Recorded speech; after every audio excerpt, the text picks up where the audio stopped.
Have you ever done that magnifying glass thing on Instagram where Instagram is essentially saying, here's everything we think you'll like? And mine's pretty interesting. It's mainly just the fucking lowest hanging fruit, tits and ass peppered throughout the fucking collage of pics and vids. But occasionally there's just some random shit in there. They are pushing. I think I like a couple podcasts out of Perth, and some of these podcasters are like 10 or so years younger than me. So, like these Zoomer kids. And on the magnifying glass, it's like someone tangentially related to those podcasts or people that they're following. But essentially, these younger kids who are going on Euro trips, um, like I did when I was in my early 20s.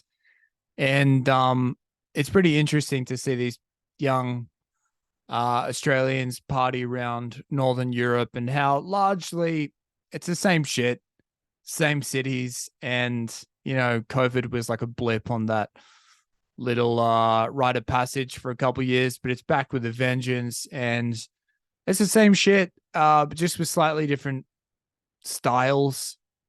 I noticed bucket hats are back in a big way, and also those those like chav type of you wear like a fanny pack around your waist.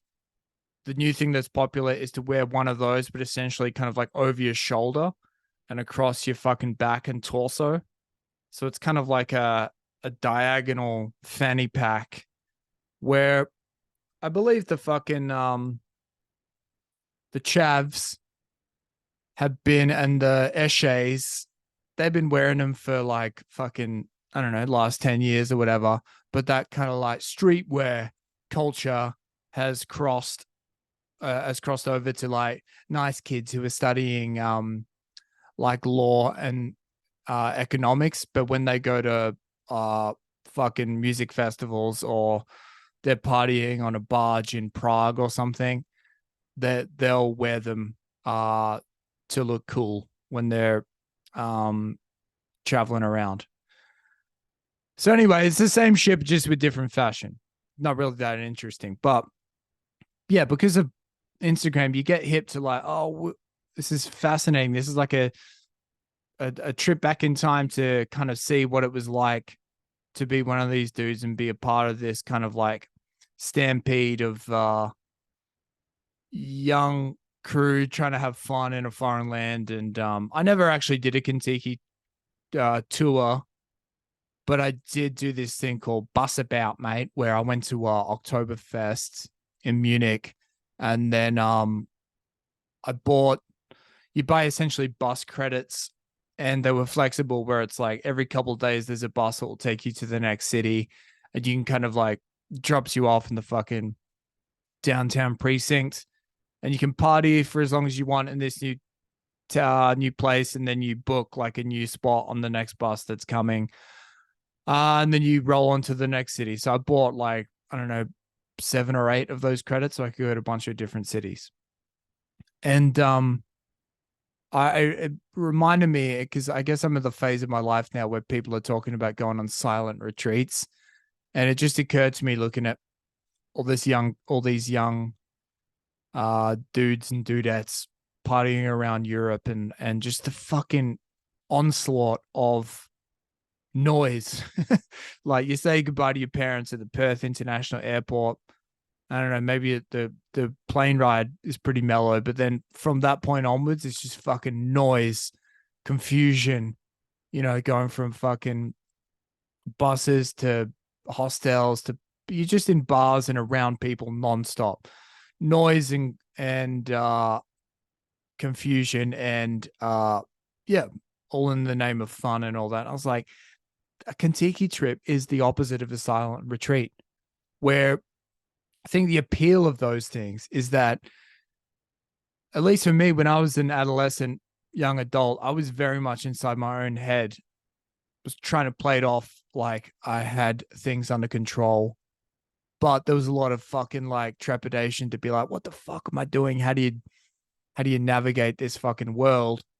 And in a weird way, that's kind of the appeal of complete debauchery and partying your balls off, because it actually it minimizes the you don't have time to think, because there's so much shit happening around you and just your senses are fucking completely overloaded, particularly when you that's like the, standard weekend warrior thing. But then you kind of like you have the come down on Monday and then you're alone for a few days and then you do it again the next weekend. But when you're on one of those tours, or you're just fucking doing the hostel hopping existence for a few months, it's just nonstop noise and not much time to think, which is kind of great. At least it was for me. And yeah, it made me think that like, yeah, a silent retreat's the opposite, because you're minimizing everything that's happening around you. And I'm guessing that means like the thoughts and feelings get turned up to 11. So it's a fucking cacophony. You got Lydia Tarr and they're directing a fucking orchestra inside your own head when you're on a silent retreat. Because maybe you go on the Contiki tour, your brain gets fucking, you don't have time to think, and then that you just get ushered into a fucking career, and you don't think for 15 years, and then you get spat out in your mid-30s, and you're like, fucking hell, I need to get back in touch with myself.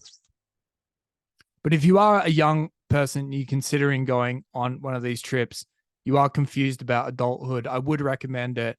And I wouldn't wait either, because I had some experiences where I ran into some older people at hostels, or like on that bus about thing.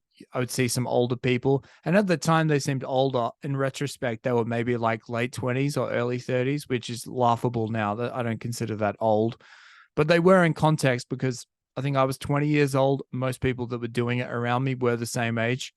And I never forget this moment where it's one of those moments where I think I fumbled this opportunity. There was this cute Indian Australian chick, and she was like, "Let me take a photo of you. You look like a friend of mine from Sydney." And I, in retrospect, I was like, "Oh, she's trying to smash, bro." But I was like a couple pints in at this pub in Prague, and it was actually this pub attached to the hostel I was staying at. And I was a couple pints in. I was like, sure, I'll take a photo with you. And the I think she was trying to like that be the conversation starter, but I thought she was just like, yeah, no, you look like my friend. I want some photographic evidence. I was waiting for my buddy to come join me so we could go out on the lash. And so I just like cheesing for the camera, just pulling stupid faces and shit. And there was this like older dude. He was like a Kiwi guy. He's like, can you turn that fucking flesh down? I'm trying to eat my fucking food here. and everyone's like, oh my God, what's his problem? This ancient 28-year-old. But anyway, he looked like a fucking creep. He looked like a creep before this outburst, when he was trying to have he was eating, first of all. That was like, what the fuck are you doing, bro? No one's eating. We're all drinking or snorting or smoking, mate. No, eating's cheating, bro. So that was a dead set giveaway that he was actually eating something. And yeah, then he did this weird outburst because he probably just needed some fucking time to collect his thoughts, because he was an old man. But rest of us were like, no, we want to be brain dead for a few months. But this poor cunt was probably like missed his boat when he was in his early 20s to go on one of these trips. And he's like, fuck, I got to go do it. But he hadn't realized that he's closer towards a fucking silent retreat than a fucking Contiki trip. So if you're thinking about pulling the trigger, do it ASAP. Otherwise, you'll risk looking like one of these weird old cunts. And if you are one of these weird old cunts who's like, no, I got to do it, even though I'm in my late 20s or early 30s, I still got to get this out of my system. Be aware that every cunt there has got nothing going on in their brain, and that's exactly how they want it, because that's what they signed up for. All right, PSA over. Catch you on the next one.